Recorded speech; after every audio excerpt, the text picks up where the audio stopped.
金持ってんな、やっぱ。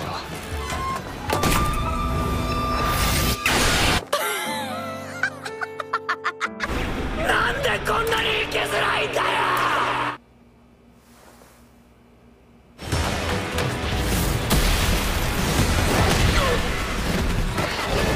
どれで行きたい？尊い正義への一歩だ。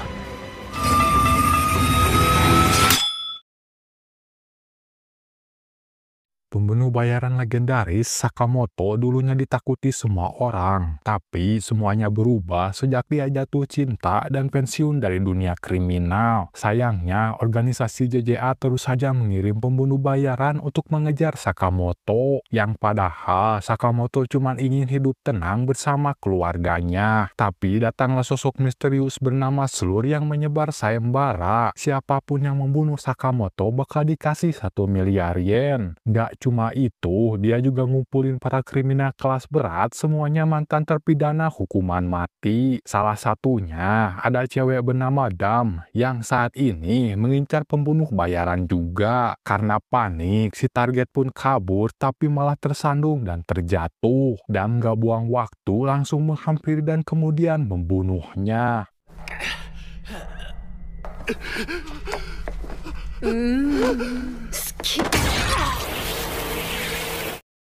Anggota lain, ada pria kejam bernama Avad yang gak kalah sadis. Nah, uniknya, dia pakai benang sebagai senjata buat motong-motong targetnya. Meski sadis dan juga brutal, Avad adalah orang yang perfeksionis parah. Saat melihat manga di dinding hilang satu, hal itu dianggap merusak susunan. Bahkan, Avad sampai bela-belain beli manganya hanya untuk melengkapi susunan. Kemudian ada Sao yang memiliki sikap santai dan tidak terburu-buru.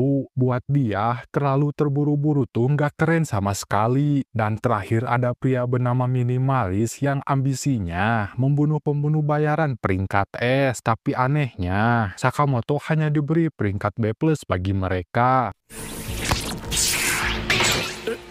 こんなもんじゃ全然収まらない。さて、一番味わい深いラ Lanjut ke Sakamoto yang mengajak Shin dan Lu ke rental video, di mana sebelumnya mereka diberitahu oleh Wutang kalau para narapidana masih berkeliaran. Oleh karena itu, Sakamoto butuh informasi tentang para narapidana tersebut. Mau informasi apapun, mereka butuh informasi sebanyak-banyaknya, dan info paling lengkap adanya di tempat ini. Yang saking banyaknya, Sakamoto harus membayar 1 juta yen untuk menonton semuanya. Di saat Lu dan Shin fokus menonton mencari informasi, Sakamoto malah bisa-bisanya tidur yang padahal udah bayar mahal. ウータン意外とあっさり帰ったね。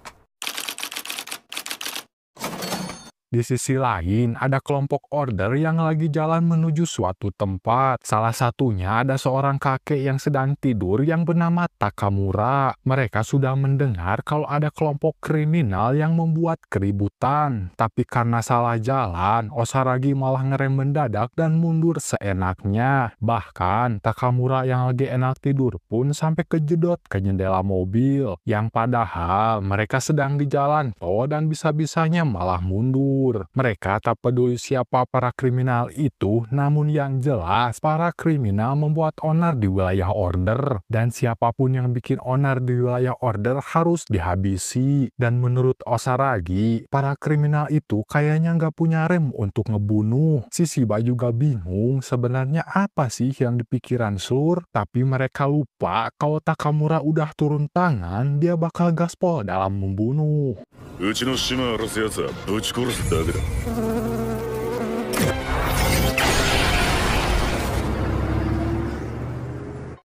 Sementara itu, Sakamoto lagi latihan bareng Pisuke buat nangkep peluru. Namun, dari 99 peluru yang ditembakkan beruntun, masih ada 1 yang masih meleset. Tak lama, mereka pun kedatangan Shin yang ujug-ujug langsung menyerang Sakamoto. Tapi dengan sekali tatap, Sakamoto bisa langsung sadar kalau ini bukan Shin. Dan bener aja, orang itu ternyata Nagumo, sang ahli dalam menyamar. Kedatangan Nagumo untuk ngasih tahu tahu kalau Order sedang menangani para kriminal bawaannya Slur. Dia pun meminta Sakamoto mundur aja, tapi Sakamoto tidak mau karena dia butuh tangkap para kriminal itu dulu biar bisa tahu lebih banyak soal Slur. Tapi Sakamoto harus bergerak cepat sebelum mereka dibunuh oleh Order.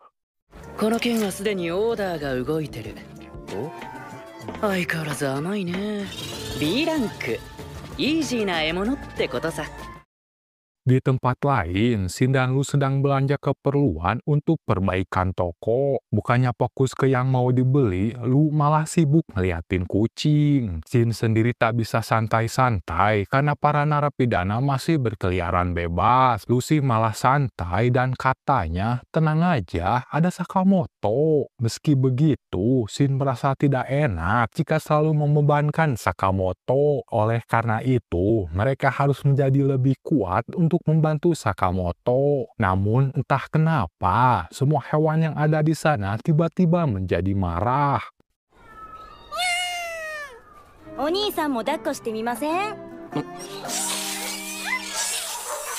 Ternyata, kedatangan Sao membuat para hewan di sana menjadi marah, dan mungkin para hewan itu bisa merasakan aura membunuh yang cukup kuat. Shin dan Lu pun kemudian mendekati Sao dan bertanya, "Kamu siapa?" Sao mengaku mantan militer yang akan membunuh Sakamoto dan keluarganya. Dia pun langsung saja menghantam Shin dengan kampaknya hingga terpental. Nah, untungnya Shin masih bisa selamat dan sadar kalau Sao adalah musuh. Sao pun memuji kemampuan Shin yang masih bisa selamat dari serangan tadi. Dan ternyata Shin berhasil menangkis serangan tadi menggunakan linggis. Sao sudah tahu semua informasi targetnya yang ditulis di sebuah kertas. Menurut dia, Lu cuma peringkat C dan Shin hanyalah peringkat D. Shin pun jadi nggak terima, kok bisa gue di bawah Lu?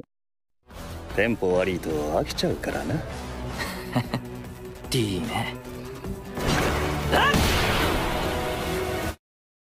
Sao lalu mengambil sebuah tali untuk diikat di kapaknya dan menyerang jarak jauh. Lu mengatakan kalau Sao adalah psikopat yang telah membunuh banyak orang. Bagi Sao, orang-orang yang hidupnya membosankan pantas diberi hadiah kematian. Waktu Shin coba baca pikirannya, dia langsung kaget bukan main. Kenapa? Karena isi pikiran Sao cuma satu kata, yaitu membunuh. Shin pun dengan cepat menarik Lu untuk lari karena Sao adalah orang berbahaya. Namun, Sao langsung membabi buta menyerang mereka dengan kapaknya. Serangannya hampir saja ngenain Lu yang untungnya diselamatin oleh Shin. Dan sekarang, Sao cuma mikirin satu hal, caranya untuk membunuh Shin.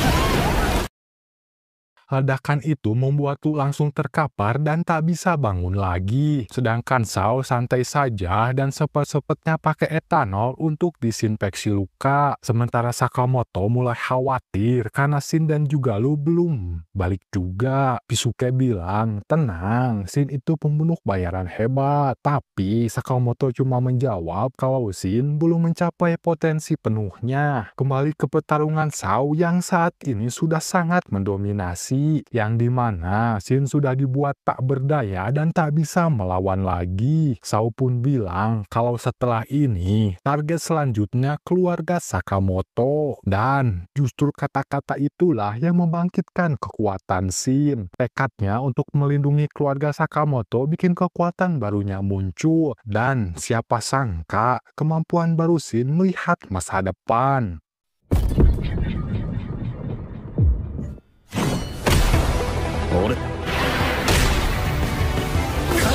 Dengan kekuatan barunya, Shin bisa prediksi semua gerakan Sao. Sekarang giliran Sao yang terpojok dan dihajar balik habis-habisan. Shin pun berterima kasih karena berkat Sao kekuatan barunya malah muncul. Tapi luar biasa, Sao masih berdiri meski sudah digebukin terus-terusan. Wuhang pernah bilang otak manusia udah mengambil keputusan sebelum tubuh bergerak. Cuman itu terjadi dalam sepersekian detik saja. Dan momen kecil itulah yang bisa menentukan hidup atau mati. Yang ketika Shin akan menyerang, tubuh Shin malah mencapai batas maksimal. Dan di saat yang bersamaan, Shao sudah bersiap untuk beradu serangan. Tapi tiba-tiba Lu sadar dan berhasil selamatin Shin di detik terakhir.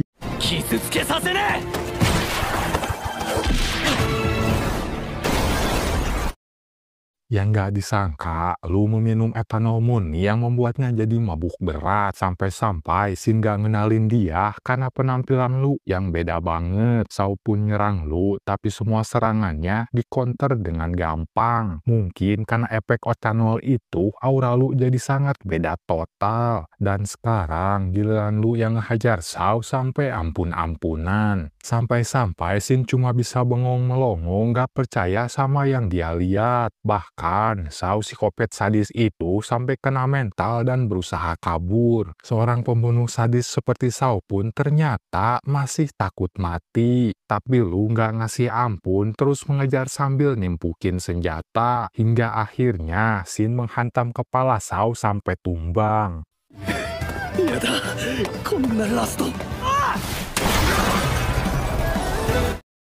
Setelah semua itu, bukannya pulang, Shin dan Lu malah ketiduran di dalam mall. Kesempatan itu pun dimanfaatin oleh Shao untuk kabur nyelamatin diri. Dan alasan Shao masih ingin tetap hidup karena belum puas membunuh. Tapi pas dia naik taksi, Shao langsung dibunuh sama Hyo. Pas kabar itu nyampe ke Osaragi, dia langsung buru-buru makan takut nggak kebagian ngebunuh. Beda sama si Shiba yang masih bisa nyantai kayak nggak ada apa-apa.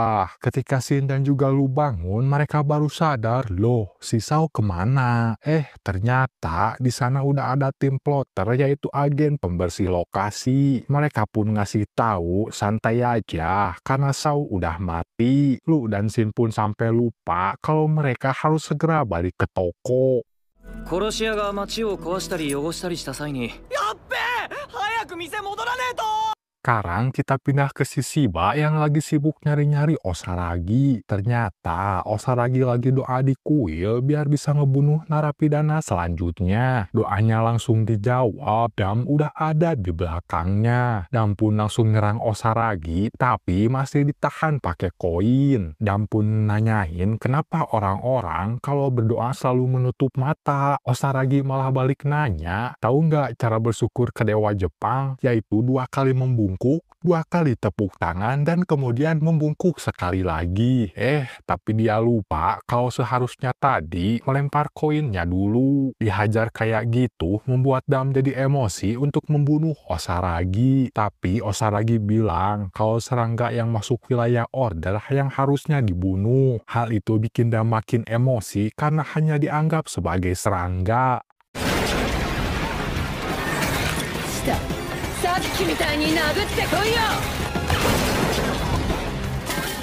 Osaragi terus merhatiin senjata milik Dam yang keluar dari tangan dan tubuhnya. Tas Osaragi lalu dilempar jauh oleh Dam yang isinya adalah senjata. Tapi dia manfaatin lonceng kuil dan berhasil bikin Dam terpental jatuh. Osaragi pun langsung turun ke bawah untuk mengejar Dam. Dan entah apa yang dilakukan Dam, dia malah mengguyurkan air ke tubuhnya. Dan boom, dia langsung nyerang Osaragi saat Osaragi lagi lengah. Dia pun ngeledek Osaragi jelek dan udah pede serangannya ngenain Osaragi. Dan bener aja serangan itu sudah menembus tangan Osaragi. Tapi Osaragi nggak mundur, dia malah maju dan mencengkram tangannya Dam. Dam pun kaget setengah mati dan langsung dihajar tanpa ampun.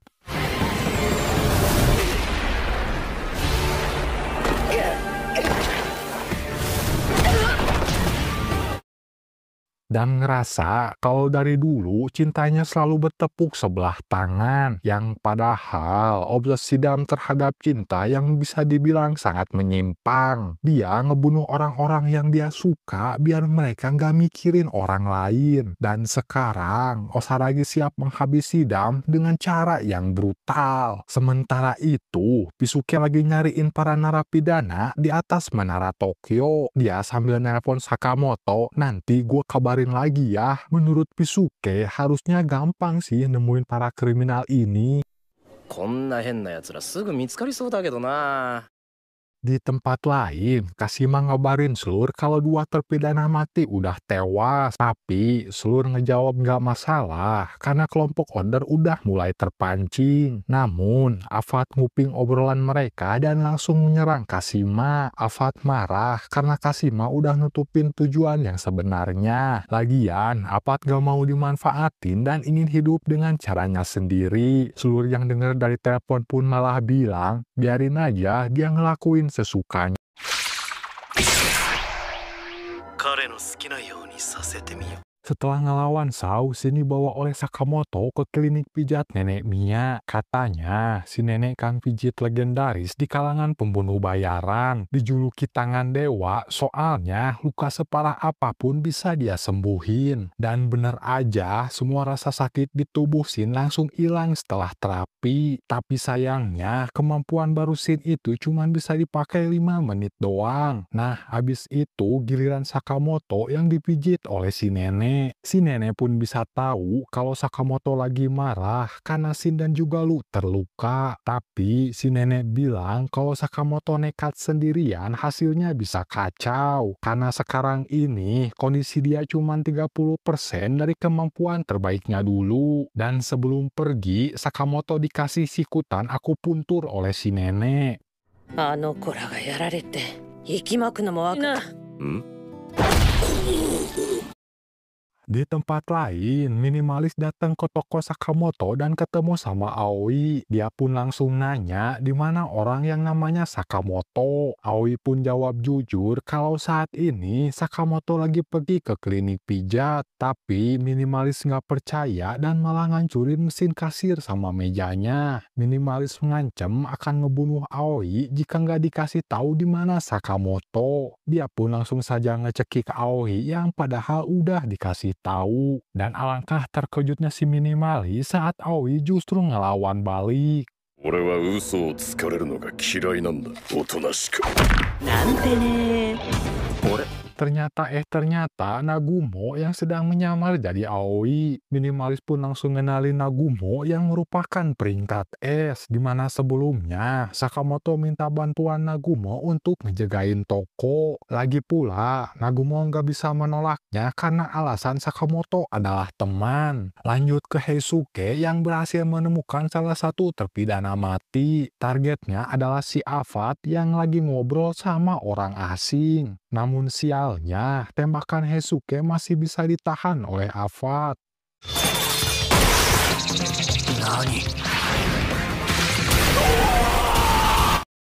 Afat udah kayak Spiderman yang bisa gelantungan cuman pakai benang. Nah, untungnya Heisuke sempat ngasih kode ke Sakamoto sebelum senjatanya dirusak. Dan gak lama, Sakamoto langsung datang dan langsung hajar si Afat. Yang anehnya, Sakamoto ngerasa hari ini tubuhnya enteng banget yang padahal masih gemuk. Dihajar secara tiba-tiba oleh Sakamoto, Afat pun pastinya nggak terima. Sementara di tempat lain, duel Nagumo dan Afat sedang terjadi, yang dimana pergerakan Nagumo terbilang luar biasa sangat cepat. Dan saking cepatnya, minimalis pun sampai frustasi buat nimbangin Nagumo. Bahkan kematian minimalis pun hanya ditentuin cuman pakai dadu. ふざけやがって返せ ついてないね。 Balik ke Sakamoto yang sedang ngelawan Afat, di mana yang satu pakai benang, yang satu lagi manfaatin barang di sekitarnya. Tapi karena Sakamoto gemuk, benangnya si Afat nggak bisa motong Sakamoto. Barulah Sakamoto sadar sikutan dari nenek Mia bikin dia nggak bisa berubah kurus. Dia pun udah coba, tapi tetap aja badannya masih aja gemuk. Sedangkan Afat malah sempet-sempetnya beresin barang-barang yang berantakan. Tapi walaupun masih gemuk, Sakamoto ngerasa tubuhnya ringan banget. Pertarungan mereka banyak drama ini itu sehingga berasa kurang greget. Tapi akhirnya Sakamoto pun paham tujuan si nenek ngikut dia.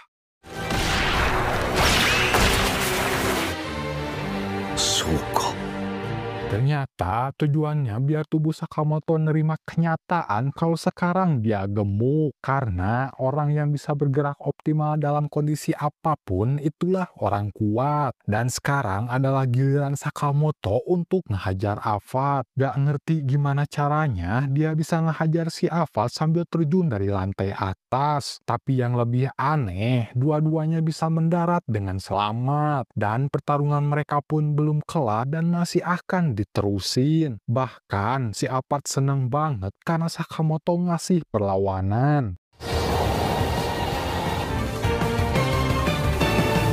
Di tempat lain, Nagumo lagi nelpon si Shiba ngomongin para terpidana mati. Mereka menemukan fakta baru kalau para terpidana pun ada di daftar incaran. Itu artinya seluruh berencana untuk membuat mereka saling membunuh di akhir nanti. Shin kemudian berpindah ke pertarungan Sakamoto ngelawan Avad. Bukannya gelut, Avad malah curhat saat pertama kali ngerasa nggak sendirian. Sejak kecil, Avad adalah anak yang sulit bergaul dengan orang lain. Bahkan ibunya nggak peduli sama Avad dan nggak pernah ngobrol sama sekali. 初めて世界とつながった瞬間を覚えてる？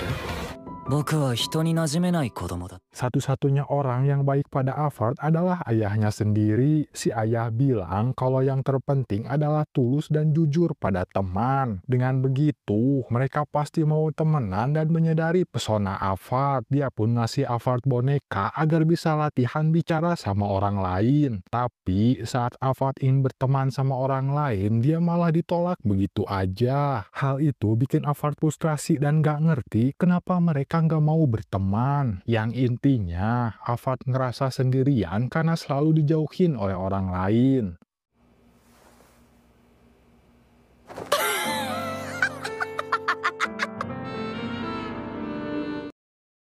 Hingga suatu hari, sang ayah menemukan Avad memutilasi hewan di kamarnya. Sang ayah pun membawa Avad untuk diperiksa, takutnya ada yang aneh. Tapi setelah pemeriksaan, dokter menyatakan kalau Avad nggak ada kelainan. Namun si ayah nggak terima dan berharap Avad ada kelainan sehingga mutilasi hewan. Hal itu bikin Avad sangat kecewa dan melakukan hal tidak terduga. Avad pun dengan brutal membunuh ayahnya sendiri menggunakan sebuah gunting. Sejak kejadian itu, Avad menganggap kalau membunuh adalah hubungan interaksi. Tapi Sakamoto nggak membenarkan hal itu karena membunuh akan memutus hubungan. Jawaban itu bikin Avad nggak terima dan kemudian menyerang lagi. 同じ人間なんだって。ここで終わらせてやる。 Serangan Avad memotong bagian menara sehingga nggak seimbang. Avad malah ngerasa senang karena jika ambruk banyak orang yang akan mati. Bukannya lari ngejauh, orang-orang di bawah malah kepo ngeliatin menara. Sakamoto pun memanfaatkan kabel listrik untuk nahan menara biar nggak ambruk. Dengan begitu, orang-orang yang di dalam menara bisa selamat sementara. Namun, Avad nggak tinggal diam dan ngikat kepala Sakamoto pakai benang. Dan tiba-tiba Takamura udah ada di bawah dan memotong bagian menara agar seimbang. Ini menjadi kesempatan Sakamoto untuk menghajar Avad hingga pingsan.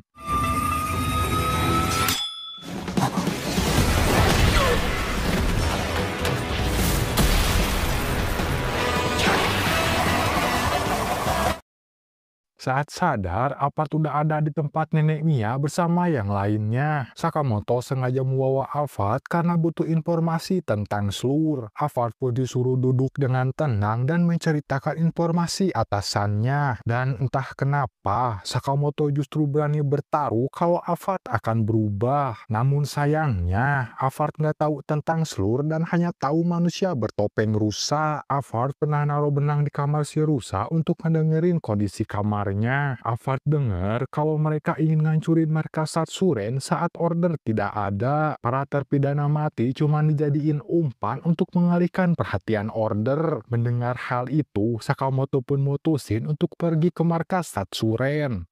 一度彼がいるホテルに会いに行ったんだ。君たちもあまり深入りしない方がいいと思うよ。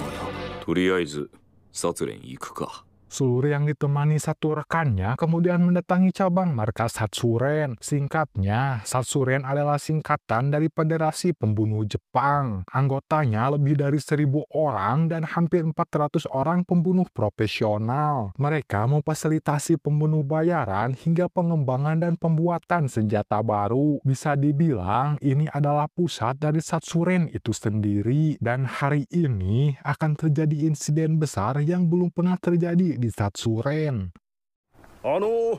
一般の方でしょうか。ますもんね。尊い正義への一歩だ。